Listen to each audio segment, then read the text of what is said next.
Hi friends, welcome to our channel Aquatic Fish Doctor. I hope you would have seen the earlier video of Flowerhorn breeding. We have published part 1 of the Flowerhorn breeding process. In the part 1, we have explained about the tank setup and how to keep the male and female in a single tank and what are the tanks we can consider for the breeding purpose. Okay, through this video, we are going to share some more extra information about the breeding process. Suppose if you have not seen the part 1, then it will be little bit difficult to understand this part. So just watch the part 1. I will give the link in the description of this particular video. You can watch the first part 1 and then come to this part 2. Okay, now let us go into the video of identification of male and female.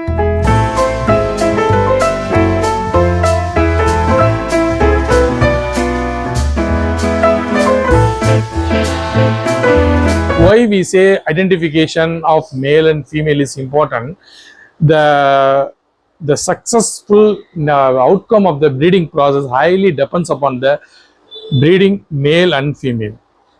Through this video, I am going to explain how to select male and female and the qualities we have to consider for the selection of the male and female. Now, I will explain you how to identify the male Flowerhorn. You would have come across many identification features about male and female Flowerhorn through various online platforms. So, generally, male fish will have a good hump. Hump is a secondary sexual character. The hump is otherwise called as nuchal hump. This is a secondary sexual character. I stress the word secondary. Why? Because there is another sex identification character, that is a primary identification character, that is the genital papilla. Genital papilla is a small organ that is in the shape of V. It exists in between the anus and the anal fin of Flowerhorn. I will show you some pictures so that you can easily identify the male fish. Generally, the fish with a good hump is considered as the male. Okay, important point I would like to share here, because many people consider the fish with male, the fish which is a male has a huge hump. So that is the male fish. Only the male fish has the hump and the other fishes don't have the hump. This is a general opinion for many hobbyists. It's not like that. There are some male fishes without nuchal hump. So we have to consider this point. Then identification of female.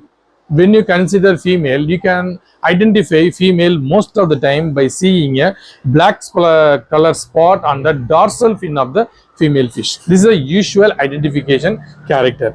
The main, this is also a secondary identification character, as I told, a hump for the male fishes.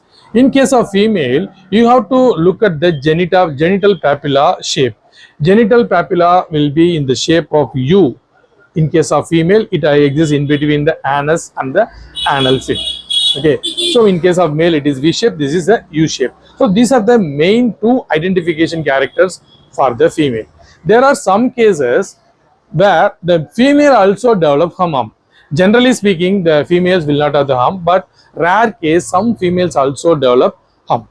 Yeah, just as I told you, some males will not develop hump. Similarly, some females will also develop hump. So this is also an important identification character. So genital papilla and the black color dot on the dorsal fin of the female. Successful breeding highly depends upon the quality of the male and female.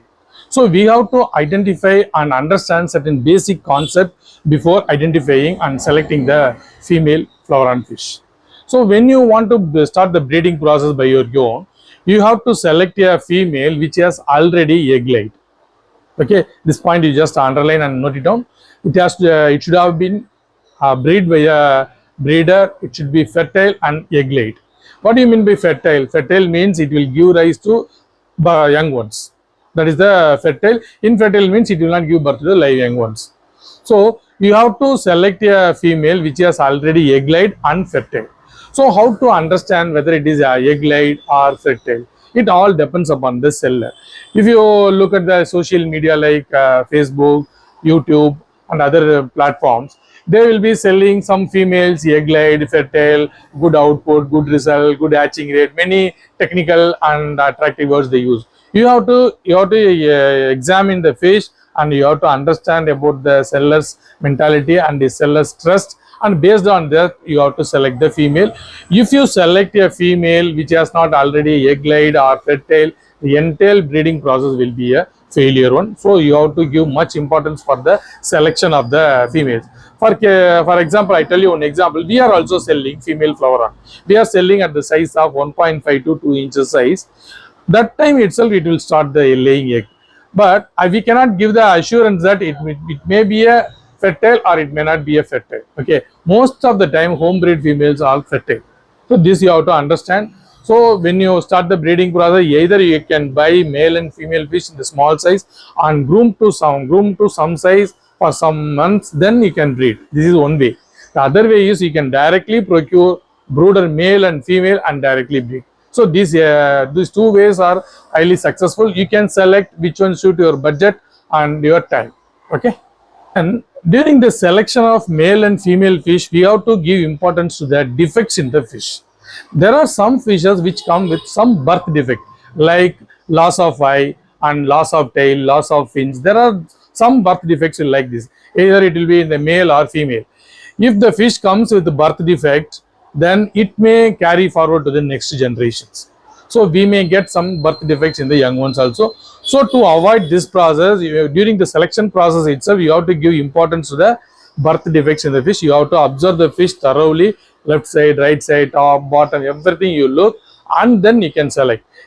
Suppose if you don't know how to identify the birth defects in the fish, you can buy small fish of male and female and rear them for some time, then use it for breeding purpose. This is the first point. Second thing is, sometimes what happens when you purchase some female brooder fish or male brooder fish, they would have lost the fins or tail portion due to some fight. It is a temporary disorder, but it cannot be carried forward to the next generations. So there is a tremendous difference between the birth defect and accidental birth disorder. It happens during the after birth it happens. So when disorder comes along with the birth, it may be carried forward to the next generation, but we cannot give the 100% assurance that it will be carried forward or not. It all depends upon the fish genetic. Now I would like to share two myths about the Flowerhorn breeding process. Generally, many hobbyists say the imported male and female will not breed. I hope you would have heard the wordings from some of the breeders and hobbyist friends, but it's always not like that. We have some imported male, some imported female, they breed successfully in our farm. So we cannot come to the conclusion that just because they are imported, they are not infertile. Okay, they may be fertile or infertile. It all depends upon the genes they carry. Another thing, some hobbyists, they want to select a fish with a huge hump. That will be extraordinary hump, assuming that all the babies what they get will be having a huge hump. When a breeding process occurs, there is a mixed portion of male and female babies come. The portion of a male and female ratio we cannot exactly specify.